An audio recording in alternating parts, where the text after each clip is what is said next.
right, so part three, I'm just talking about how fifth grade I moved out to be with the white people, and that's where I stayed until graduation. But I was talking about the effect. Well, basically, the point I'm trying to illustrate is that white women will go. They went right for the black man, but as a black girl, I couldn't get them white dudes to say boo to me. I couldn't get them to say booga booga. No, that was racist, but I don't give.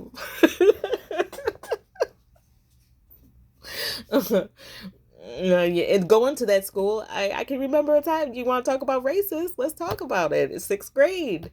I was in Miss Jones' study hall with all the white kids, all these wonderful, uh, uh, well-behaved white children. Not, not. I was the only one who was behaving. The little brown girl was the only one who was listening to the teacher. I sat and read quietly to myself the entire study hall. Them white kids was acting the hell up. Spitball here, spitball there, being loud, talking, just being this. So at the end of that study hall, Miss Jones kept everybody after her. I was like, Miss Jones, can I please go get on my bus because I didn't do anything? Why am I being punished with all these white people when I didn't do nothing? She was like, no. I was like, that's the day that Miss Jones got on my shit list. And that was the day I really started disliking her. Now I see what all the other kids are talking about. So I go back and sit down. She kept us only 5 minutes, but that was 5 minutes too long because I missed my bus. Ran outside, buses was gone. I was like, shit. Now it's going. If I sit here and wait for this late bus, which will be 45 minutes later, when I get home, my parents are going to be like, where the fuck were you? Well, why weren't you on the bus? And then I would say, well, I got stuck with all the other kids 5 minutes. What was you doing? I didn't do anything. Well, then why didn't she let you go? Because she's mean. That's why. So I wasn't going through all that. Hell to the no. You ain't gonna get my ass whooped on top of it. I get home late and I'm, like I said, I'm behind schedule. I got to get home. I got to change my clothes. I got to do my homework. I got to eat dinner. I got to have time to either read my books or watch some TV, whatever show I want to watch. Y'all fucking with my schedule, Miss Jones, and white kids in the study hall. Messing with as usual.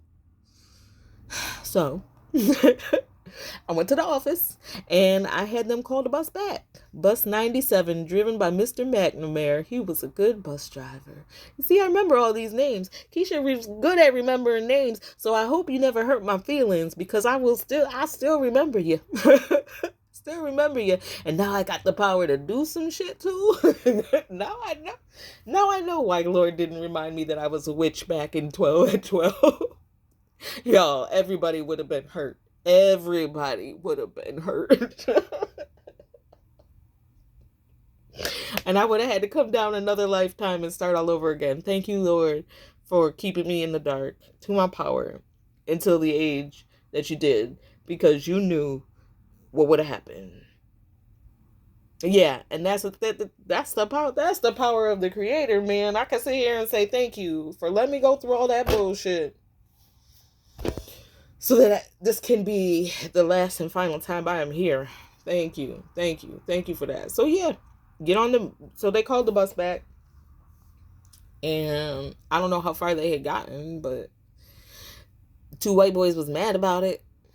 They was mad about it.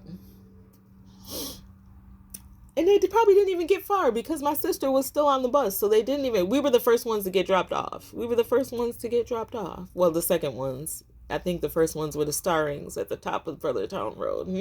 Matt Starring and Lynette and... I remember almost my whole entire class, you guys. Most of them first and last names. Most of them.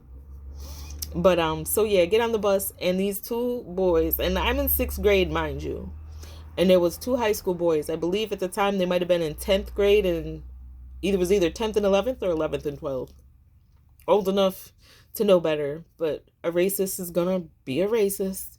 So I get on this bus, and because I called the bus back and made that they're gonna get home 5 minutes later now, because of that, they call me the B word and the N word. I was in 5th grade. No, 6th grade. I'm sorry. I was in 6th grade. So I cried. I got two upperclassmen white boys calling me a B word and an N word because other white people made us all late. And then a white teacher wouldn't let me go catch my bus. This is why it's things like this that's why that black girl got up there and said that she can't stand white people. Because of bullshit like this.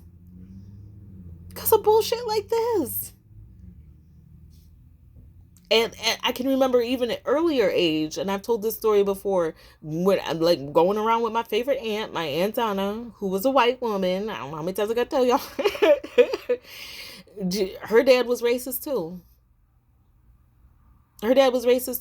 And when that was like the first time in my life that I experienced being barred from anywhere for being brown. And it was her own mother's house. She used to go to her mom's house all the time. They would sit and drink Pepsi and smoke cigarettes and shoot the shit. And I would run around either outside or sit down and watching TV. Like I said, I knew how to sit down and shut up. And listen. I've always listened. Didn't say everything I knew, but I've always listened. So I'm a great listener, y'all. A great listener. And that was a time when children stayed out of the conversation. You listened, but you dared not to pipe up. These kids these days be all up in the... What do they say? They all up in the Kool-Aid and they don't know the flavor. I know that's an old one too. I'm taking y'all back today. But, yeah. So, that was the first time that, I can remember one time when her dad was at the house. And I'm, ready to jump out the car. And she's like, hold on, babe, you can't. And I'm like, why? And she's like, my dad's here. And I'm like, yeah.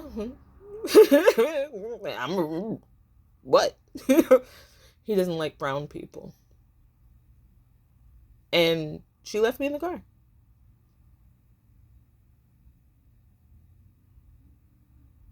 That's my first real, I remembered experience being barred from someplace because I got some extra melanin. And I bet you that man's darker than me in certain spots. Because I know he could be out in the sun. His red ass. But you want to bar me? Okay. All right. Triggered. But I can understand. Like I said, I understand why some brown people really don't like white people. They've had all the negative experiences, and they didn't have an Aunt Donna to counter it. Like I said, I understand that not all white people are bad. I know, because I was blessed enough to have a white aunt who truly loved brown people. Yes, she did. Yes, she still does. And people who don't have that, well, I can only imagine how hateful I would be if I didn't have a white person that I could trust. If there wasn't one. And my aunt was by no means perfect, but I always felt the love. Do you understand? She always came with good intentions. She never did nothing maliciously, not consciously, and she came from what she knew. With a racist ass dad, I can only imagine the traumas that she suffered when he found out she was getting married to a black man. He straight told her, if I'd have known you was gonna grow up and marry an N-word, I would have let you die in the hospital because she was a preemie. That's what her daddy told her. But y'all the superior race. That's how you treat your own children. I would have let you die in the hospital. I'm sorry, Auntie. I'm sorry. Anywho, so that was that. That was that. More trauma, more trauma. Then we skip on to it's graduation time. I'm graduating. Oh, wait. I want to go back. The couple of times that I did have other crushes, I've told you, my sister took to take after my mother. And by that, I mean the fact that Ruthie Lane got with her sister's husband. It seemed like every dude that I liked, this girl got to like and ask to go out. What is with that, Tramisa? I don't understand that. As a Taurus, I am loyal as hell. That's something you don't do. That's something you don't do. You don't go after your friend's man or somebody that they're interested in, let alone your sisters. What kind of HOE does that? I'll tell you, the ones in my family, the ones that I volunteered to try and help. The ones that I volunteered to try and help. Why, Lord? Why did I do that? Well, anyway, I fulfilled my part. I tried. They didn't want my help.